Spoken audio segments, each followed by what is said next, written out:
Welcome to movie brand. പ്രേക്ഷകർക്കേറെ പ്രിയങ്കരനാണ് ദിലീപ്. കഴിഞ്ഞ കുറച്ച് വർഷങ്ങളായി കൊച്ചിയിൽ നടി ആക്രമിക്കപ്പെട്ട കേസിന് പിന്നാലെയാണ് നടനെങ്കിലും പ്രേക്ഷകർക്ക് താരത്തോടുള്ള ഇഷ്ടത്തിന് കുറവൊന്നും സംഭവിച്ചിട്ടില്ല. ഇത്തരത്തിലൊരു കേസ് വന്നപ്പോൾ തന്നെ പലരും ദിലീപിനെതിരെയും രംഗത്തെത്തിയിരുന്നു. എന്നാൽ മറ്റു ചിലരാകട്ടെ മൗനമായിരുന്നു. ഇപ്പോഴത്തെ ഒരു അഭിമുഖത്തിൽ ഇതേക്കുറിച്ച് ദിലീപ് പറഞ്ഞ വാക്കുകളാണ് വൈറലായി മാറുന്നത്. തനിക്കൊരു വിഷമം വന്നപ്പോൾ കൂടെ ഉണ്ടാകുമെന്ന് കരുതിയിരുന്ന പലരും മൗനത്തിലായിരുന്നു എന്നാണ് നടൻ പറഞ്ഞത്. എന്നാൽ സിദ്ദിഖ്, ഗണേഷ് കുമാർ തുടങ്ങിയവർ സ്വന്തം കാര്യം പോലും നോക്കാതെ തനിക്കൊപ്പം അടിയുറച്ചു നിന്നെന്നും അദ്ദേഹം പറഞ്ഞു. താരസംഘടനയായ അമ്മയിൽ തന്നെ പുറത്താക്കിയതല്ല എന്നും താൻ സ്വയം രാജിവെച്ചതാണ് എന്നും ദിലീപ് പറഞ്ഞു. മോഹൻലാലിന്റെ വിഷമം കണ്ടാണ് താൻ ആ തീരുമാനം എടുത്തതെന്നും അദ്ദേഹം വ്യക്തമാക്കി. യാഥാർത്ഥ്യം എന്താണെന്ന് തനിക്കും ദൈവത്തിനും അറിയാമെന്നും സത്യത്തിന് വേണ്ടിയുള്ള പോരാട്ടത്തിലാണ് താനെന്നും ദിലീപ് പറഞ്ഞു. നമുക്കൊരു വിഷമം വരുമ്പോൾ ചിലർ മിണ്ടാതിരുന്നു, മാറി നിന്നു. അതൊക്കെ നമ്മൾ കാണുന്നുണ്ട്. പക്ഷേ അത് വലിയൊരു തിരിച്ചറിവാണ്. എല്ലാം എന്റെ ആൾക്കാരാണ് എന്ന് പറഞ്ഞു പോകുമ്പോൾ ഒരു വിഷയം വരുമ്പോൾ നമ്മൾ യാഥാർത്ഥ്യം തിരിച്ചറിയുന്നത് അത് ജീവിതത്തിലെ വലിയ അനുഭവമാണ്.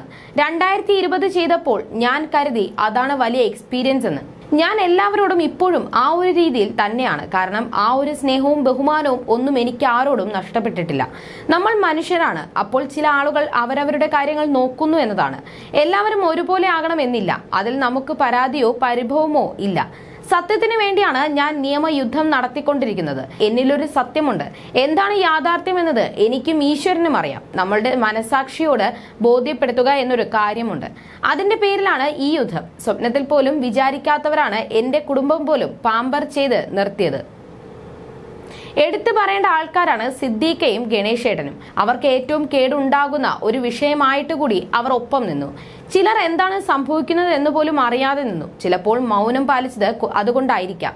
ഞാൻ ആരെയും കുറ്റപ്പെടുത്തുന്നില്ല. മലയാള സിനിമയിൽ ഉള്ളവർ എന്നെ ഒഴിവാക്കുകയോ മോശമായി പെരുമാറുകയോ ഈ നിമിഷം വരെ ചെയ്തിട്ടില്ല.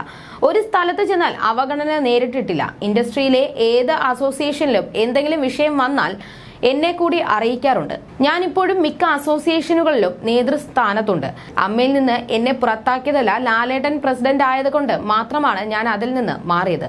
ലാലേട്ട, എന്റെ പേരിൽ ലാലേട്ടൻ വിഷമിക്കാനോ തെറി കേൾക്കാനോ പാടില്ല. അതുകൊണ്ട് മാത്രമാണ് ഞാൻ സ്വയം രാജിക്കത്ത് നൽകിയത്. എനിക്ക് വേണ്ടി ലാലേട്ടൻ പ്രാർത്ഥിച്ചു എന്ന് പറഞ്ഞതിന് വരെ അദ്ദേഹത്തിന് മെക്കിട്ട് കയറി. എന്തൊരു മനസ്സാണ്. ഞാൻ എന്റെ ജീവിതം തുടങ്ങുന്നത് ലാലേട്ടന്റെ മുന്നിൽ നിന്നാണ്. ആ ഒരു സ്നേഹം വേറെയാണ്. എന്റെ സീനിയേഴ്സിനോട് എല്ലാവരോടും ആ ബഹുമാനം എനിക്കുണ്ട്. അല്ലെങ്കിൽ ഞാൻ ജനറൽ ബോഡി തീരുമാനിക്കട്ടെ ആർക്ക് എത്ര പേരുണ്ട് എന്ന് കാണാമെന്ന് പറഞ്ഞു വേണമെങ്കിൽ മൊടയും കാണിച്ച് നിൽക്കാം. ഞാൻ നിന്നില്ല എന്നും ദിലീപ് പറയുന്നു. അതേസമയം പവിത കെയർടേക്കർ എന്ന ചിത്രമാണ് ദിലീപിന്റേതായി പുറത്തെത്തിയ ചിത്രം. വിനീത് കുമാറാണ് ചിത്രം സംവിധാനം ചെയ്തത്. ദിലീപിനൊപ്പം എത്തുന്ന 5 പുതുമുഖ നായകന്മാരാണ് പവി കെയർടേക്കറിന്റെ മറ്റൊരു പ്രത്യേകത.